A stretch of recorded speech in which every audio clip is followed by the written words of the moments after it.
느헤미야 8장 13절부터 18절까지입니다.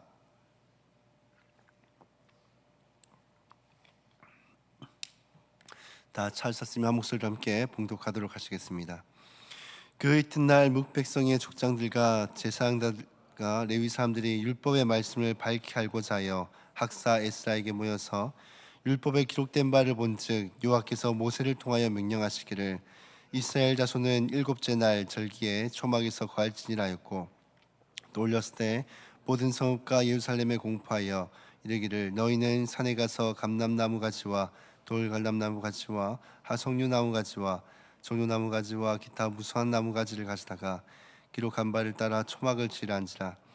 백성 위에 나가서 나뭇가지를 가져다가 혹은 지붕 위에 혹은 뜰 안에 혹은 하나님의 전뜰에 혹은 숨 강장에 혹은 에브라임 문 강장에 초막을 짓되, 사로잡혔다가 돌아온 회중이 다 초막을 짓고 그 안에서 거하니 눈의 아들 여호수아 때로부터 그날까지 이스라엘 자손이 이같이 행한 일이 없었으므로 이에 크게 기뻐하며 에스라는 첫날부터 끝날까지 날마다 하나님의 율법책을 낭독하고 무리가 이랫동안 절기를 지키고 여덟째 날에 규례를 따라 성회를 열었느니라.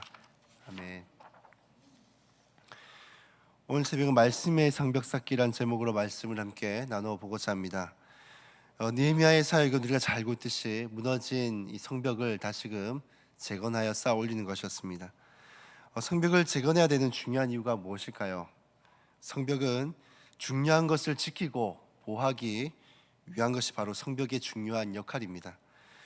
이미 성벽이 한번 무너져서 삶의 터전이며 성전이며 그들의 소중한 모든 것들을 한번 유린당해 봤기 때문에 이스라엘 백성들에게 있어 성벽 재건은 두 번 다시 재발 방지를 위해서도 그렇고 반드시 해야만 되는 필수적인 그런 사역이었던 것입니다. 그런데 이스라엘 백성들이 쌓아야 될 성벽이 하나 더 있습니다. 그것은 바로 말씀의 성벽입니다. 그들의 삶의 터전, 가족, 재산은 그들이 쌓아 올린 성벽으로 말미암아 이제는 안심하고 생활할 수 있게 되어졌습니다. 그러나 아직 안심하지 못하는 것이 있는데 그것은 바로 그들의 온전하지 않은 신앙과 그 믿음이었습니다. 이스라엘 백성들은 수문 앞 강장에서 하나님의 말씀을 듣고 큰 부흥을 그들이 경험하게 되어졌습니다. 말씀 앞에서 자신들의 죄를 발견하게 되어졌고 자신들이 왜 포로로 끌려갈 수밖에 없었는지 깨달으며 이 하나님 앞에서 통해 자복하는 그런 역사가 이 수문 앞 광장에서 일어나게 되어졌던 것입니다.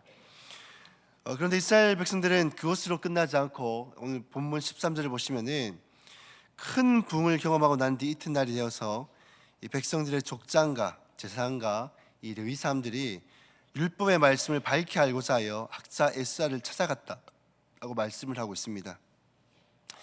이 백성의 지도자인 사람들이 각자의 자리에서 하나님의 말씀을 계속해서 읽고 있었다라는 것을 알 수 있습니다.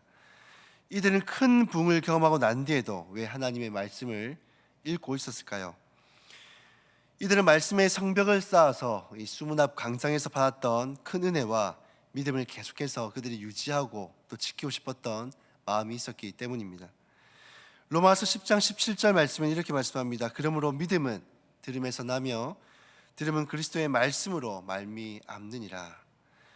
믿음은 하나님의 말씀을 들음을 통해서 난다라고 말씀을 합니다. 반대로 그리스도인들이 하나님의 말씀을 가까이 하지 않으면 어떻게 될까요? 믿음도 줄어들게 됩니다. 믿음이라는 것은 우리가 생겨나기도 하지만 반대로 그대로 두면은 이것이 약해지고 줄어들기도 합니다.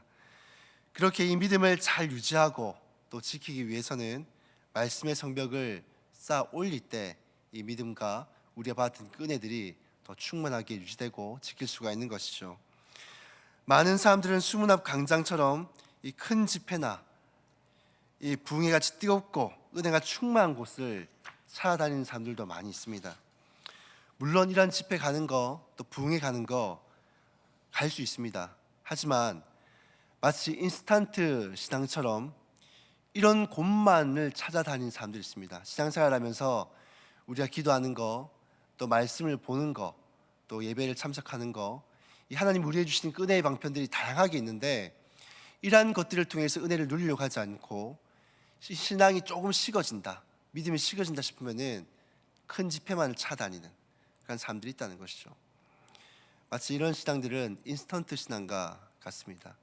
인스턴트는 건강하지 않죠. 그것처럼 우리는 부흥회 갔다가 은혜가 떨어지면 이런 큰 집회를 찾아다니고 하는 것이 아니라 하나님께서 우리에게 부흥을 주셨다면 또 은혜를 주셨다면 그때부터 하나님의 말씀을 가까이 하고 또 믿음이 떨어지지 않도록 또 우리가 받았던 은혜들이 더 충만하도록 하나님의 말씀에 우리의 삶을 계속적으로 노출시켜야 하는 것입니다. 왜냐하면 하나님이 우리에게 주신 가장 좋은 은혜의 방편은 바로 하나님의 말씀이기 때문입니다. 1907년도 평양 대부흥 때도 이 부흥을 큰 은혜를 경험했던 수많은 성도들은 제일 먼저 한 것이 무엇이었던가 하면은 바로 말씀 사경이었습니다. 이들은 하루 이틀 먼 길을 걸어서라도 말씀을 사모하며 매일매일 이 사경에 참석했습니다. 그들은 받았던 그 은혜들을 식지 않도록 또 그들의 그 믿음을 더 충만하도록 그들은 계속해서 하나님의 말씀 앞에 자신의 삶을 노출했던 것입니다. 사랑하는 성도 여러분, 우리의 믿음이 식어지지 않도록 또 받은 은혜가 떨어지지 않도록 하나님의 말씀을 날마다 가까이 하시기를 바랍니다. 이스라엘 지도자들은 자신이 읽었던 그 말씀에 대해서 이 에스라에게 간절하게 배우기를 원했습니다. 에스라가 읽었던 말씀을 가까이 보니 초막절 규례에 관한 것이 주된 내용이었습니다. 이들은 초막절이 가까웠다라는 것을 알고 즉시로 말씀 그대로 순종하여 이 초막절 절기를 지키기 시작합니다. 이 초막절은 이스라엘 백성들이 출애굽하여서 강야에서 머문 것을 기념하여 가지는 절기입니다.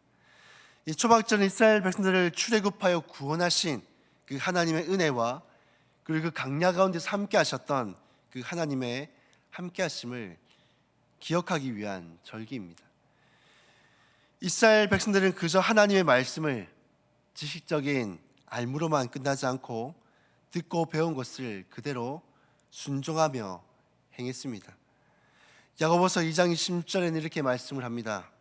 영혼이 없는 몸은 죽은 것 같이 행함이 없는 믿음은 죽은 것이니라. 우리가 말씀을 가까이 하는 것은 그저 우리 어떤 지식적인 욕구를 충족하고 이것을 채우기 위함이 아닙니다. 하나님의 백성으로서 하나님의 말씀대로 우리가 그것을 준행하며 살아가기 위해서입니다.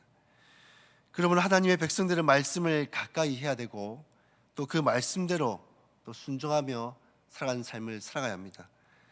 사랑하는 성도 여러분, 말씀의 성벽은 우리가 받은 은혜를 보존하게 하고 우리의 믿음을 더 성장하고 또 자라게 해줍니다. 그렇게 우리는 말씀의 성벽을 들음으로 그리고 또 행함으로 이것을 쌓아가야 되는 줄로 믿습니다. 그렇게 할 때에 우린 하나님의 은혜 아래 머물며 또 우리의 믿음은 더 성장하고 자라게 되는 줄로 믿습니다. 말씀을 가까이 하고 행함으로 날마다 이 말씀의 성벽을 견고하게 쌓아올리는 저 여러분들이 다 되시기를 주님의 이름으로 축복합니다. 우리가 말씀을 함께 기억하면서 함께 기도하며 나아갔으면 좋겠습니다. 말씀의 성벽을 날마다 읽고 듣고 순종함으로 쌓아 올리는 우리 모두가 될 수 있도록 하나님 은혜를 다하여 주시옵소서. 그리고 주어진 기도 제목대로 기도하시고 자유롭게 기도하고 돌아가도록 하시겠습니다. 기도하시겠습니다.